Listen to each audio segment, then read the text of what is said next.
Supreme Lord. That should be the goal of everyone's life. So therefore we see, now this happened with there is a mention of Sridhar Swami. Apparently at Sridhar Swami's time also there was no Sridhar Swami's time also, the Mayavadi sannyasis were rampantly widespread everywhere. Therefore, he also apparently took sannyas in the Mayavadi Sampradaya, but he was a devotee of the Vaishnava of the highest order, the Paramhamsa of the highest order, and therefore he was a Ekadanda sannyasi. So, how to understand this or what to understand this is that, see, one lesson we learn from this is that the external is not very important, because that was the overwhelming norm in the society, in the overwhelming fabric of the society. Lord Sri Chaitanya Mahaprabhu or Sridhar Swami accepted sannyas in the Mayavad Sampradaya, but they were they were Vaishnavas. The other thing what we can understand is that it can also be understood as a preaching tool. Just like many times there are many Western countries, or we can say there are many countries in this world where uh, where one cannot enter the country in dhoti kurta. Spiritual Vaishnava attire, Vaishnava practices will be allowed. Do we preach in those countries or not? We do. So even our sannyasis go in pant shirt in those countries. Yeah, the many Islamic dominated countries, Pakistan or Kazakhstan, or where even sannyasis go in pant shirt. So externally, he may be looking like not the sannyasi may be looking like any other normal man, but then he's a sannyasi. That is the whole point. The Lord Sri Chaitanya Mahaprabhu is taking sannyas in the Mayavad Sampradaya, but the Lord Sri Chaitanya Mahaprabhu is propagating. Sridhar Swami is propagating the highest siddhant of Vaishnava principles. That is the point. So therefore, we can also see this as a preaching uh, that yes, sometimes not to agitate the general aura around. The devotees may accept such a move and then preach and individually help those who are interested and inclined, those who are faithful and pious, to help them get endowed with the supreme most mercy. We also see Srila Madhvacharya also accepted sannyas in the Madhvacharya Sampradaya. In the Madhvacharya accepted sannyas in the Mayavadi Sampradaya. Uh, uh, because that was the overwhelming fabric. Who can give fight to the Mayavadis at that point of time? There was nobody who could give fight to the Mayavadis. Well, the personality, the Acharya who came to give fight to the Mayavadis was Madhvacharya himself, Shripad Madhavacharya. And how could he? So he accepted sannyas in the in the Shankara Sampradaya itself. And later, by his mercy, he delivered his sannyas guru also, who later became a devotee as well.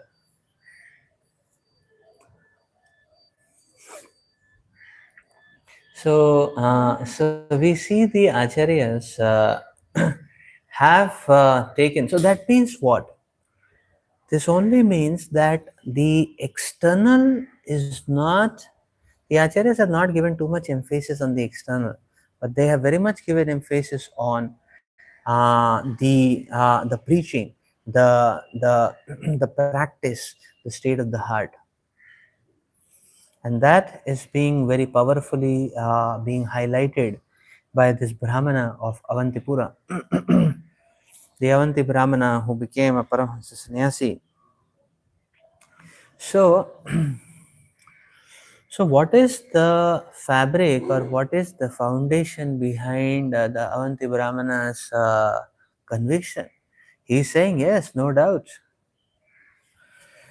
Deliverance back to Godhead or crossing over this ocean of material existence, very difficult. Durantaparam, very, very difficult. This ocean of material existence is insurmountable. although it's insurmountable, but still I will be able to cross over because I am catching hold of the principles which have been enunciated, emphasized, demonstrated by the acharyas from time immemorial. And because these principles are so potent, that by grabbing and catching hold of these principles, this insurmountable impossibility will manifest right in front of everyone. That I, being devoted and strongly catching hold of the principles of dedication, the principles of bhakti, be able to cross over this ocean of insurmountable ocean of the material existence. So, the basis of the Avanti Brahmana's faith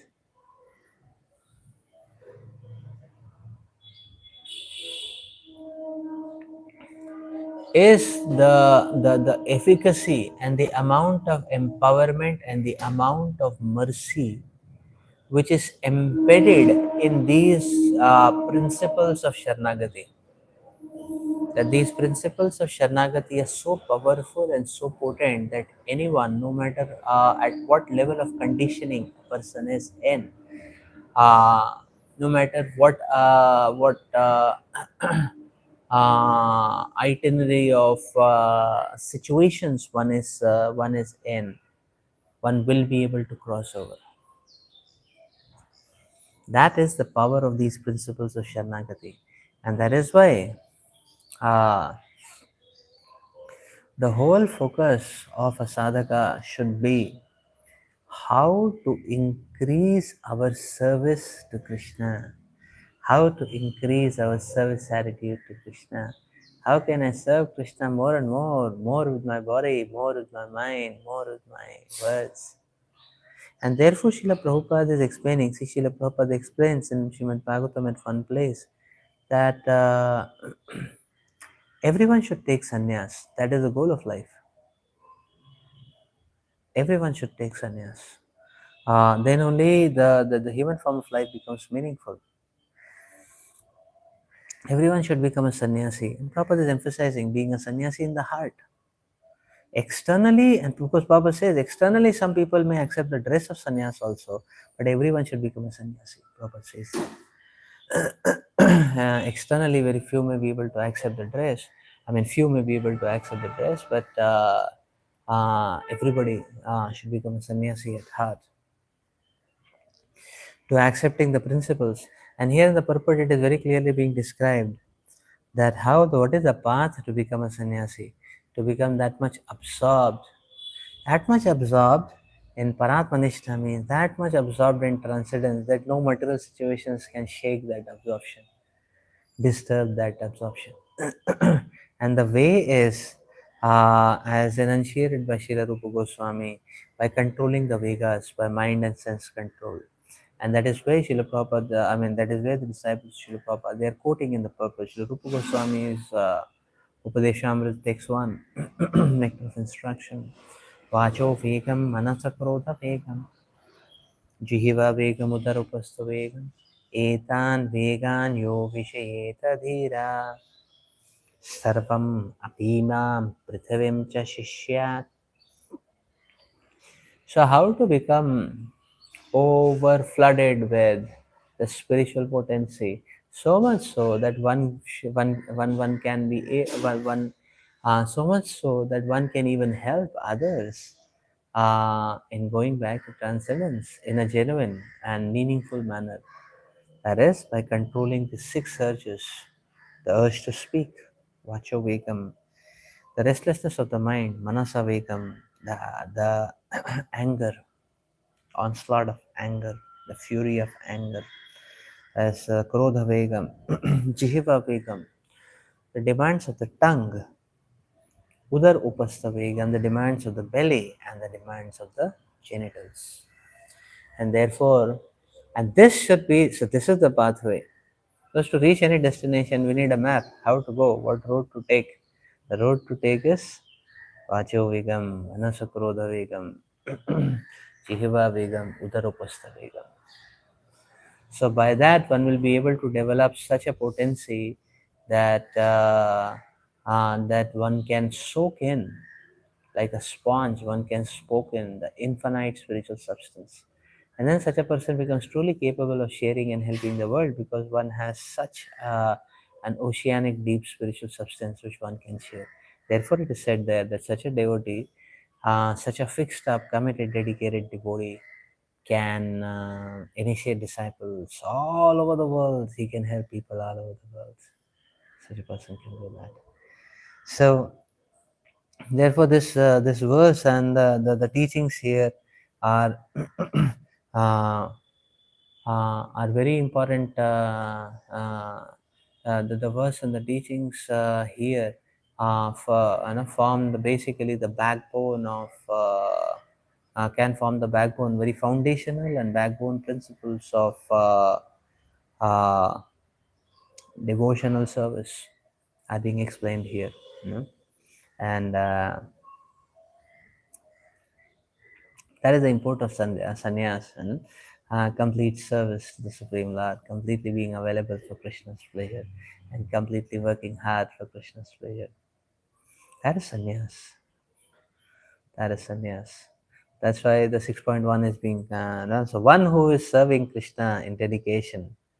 Dedication is the fabric of sannyas, and not abnegation of activities. That's what 6.1 talks about. Let's stop here for today. Hare Krishna.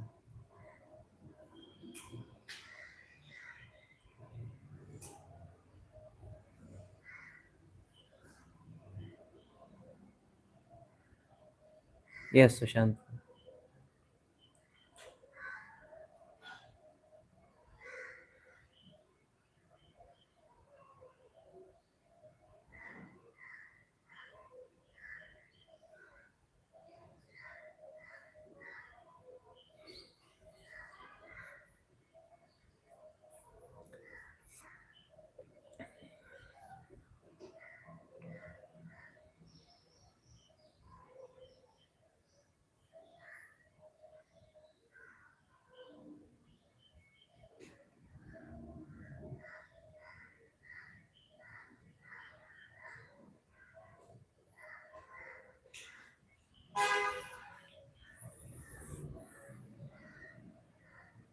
Mm. The acharyas explain in Bhagavad Gita and Srimad Bhagwatam. Yeah, the question is mind is agitated, so how to get constant absorption? There are drives of sometimes anger because of opinion mismatch, or there are agitations. Our mind is disturbed, or we get bored. So, how to remain constantly absorbed? The Shastras in Bhagavad Gita as well as Bhagavatam describe both the places describe that the regulation of the control of mind is achieved by regulation. The regulation is the one point fabric by which the control of mind can be achieved. So that is why a committed fixed practice of a lifestyle,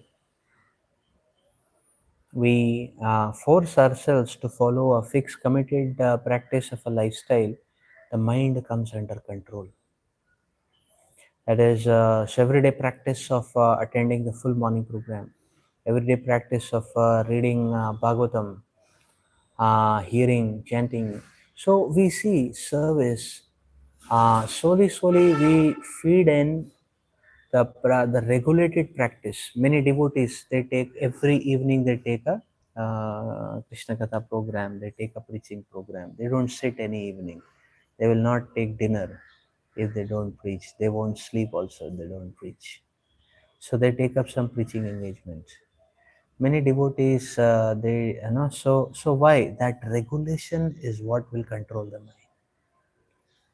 So we add in whatever regulation we are able to add in at this point of time, and slowly we add in more regulations and more regulations and more regulations. So slowly, one should regulate 24 hours of one's life. Like you see, Radhishyam takes 3 to 4 lectures a day. He has regulation. That is his fixed practice. Wherever he is in, he always speaks Japatak. So that means he must have meditated on it the previous day, at least. So so that regulation, no. So you see, first we add a small amount of regulation to 16 rounds, 4 regulated principles. No, that is okay. That's for warm up. Then we can add more regulation, morning program. Then we can add more regulation. DT seva we add more regulation, more regulation, more regulation. Life is meant to go on adding more and more regulations on ourselves. you know and when this starts happening, then the mind starts getting control. Adding more and more regulations of devotion and service in our life. And we fix our life. Okay, morning time, what we should be doing. Afternoon time, what we should be doing. Evening time, what we should be doing. So we add on more and more and more regulation, then we will see that life becomes very much. Prabhupada, you see, Srila Prabhupada had a fixed time for everything. We were very regulated. You know, his time of writing books cannot be changed by weather conditions, by country travels, by anything, by time zone change. Nothing can change Prabhupada's this thing, regulation. This is called as regulation. So we stick to a regulated life, and we force ourselves to do that. We stand up to some regulations that will give us the strength to add on more regulations. And we add on more regulations, mind becomes more pacified, controlled. So then we are going more and more further steps towards absorption. No? Like that. So it is very nice. That is why acharyas, they increase their rounds also. Some of the acharyas, they chant, the present acharyas, they chant 32 rounds, 64 rounds, and then they are preaching, then they are gurus, then they are traveling, then they are managing. So how is it possible? It's possible by adding regulation. Cut. They go on adding regulation in their lives. Positive practices of devotional service. Like that. So Bhagavad Gita also talks about it in 17:14, 17:15, I think, austerities of the mind. And Avanti Brahmana also talks about it.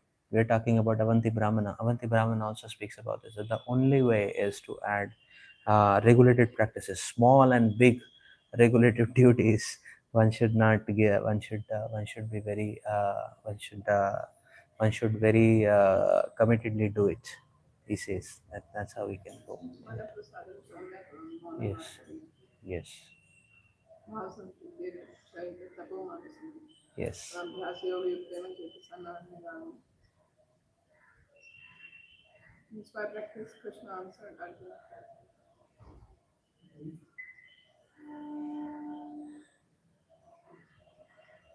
Yeah. So the acharyas have explained this, that desires are going to come, but we should not pay much heed to the desires. And when we will not pay much heed to the desires, when we are busy doing something and we don't have time for it. When we have nothing in our lives to do and all these mental desires come, then how can we avoid not paying attention to it? But when we are into busy doing something all the time, then it is possible to neglect these desires. These desires will come. Slowly, their coming will reduce. But uh, we have to force, we have to force our attention in Krishna service. Hmm. That's why it is said that one should have stimulating engagements in Krishna consciousness. Stimulating engagement. So much so that the mind is absorbed. Hey, this seems to be, So that's why one should take challenges in Krishna consciousness. So mind is busy there. And the mind doesn't focus on here and there desires which come. And the desires which come up. Yes, our past activities have been very nasty, so many nasty thoughts may come here and there. But the Acharya says not to get disturbed by it. The Shastra is saying not to get disturbed by it. But don't focus on it. Don't do dhyate pumsa. Don't get disturbed and discouraged by it as well. You focus on the prime goal and get back the mind forcibly. It's like Atal Pradesh Kam, like in ocean, with rivers are coming, but ocean is full. Yes. And then Purva Itihasa, Bullying Sukul, Yes. Devasuk Pariman. Okay, so let's stop here for today. Shri Prabhupada ki jai, Yeah. Shrimad Bhagwatam ki jai. Yeah. Hari Bol.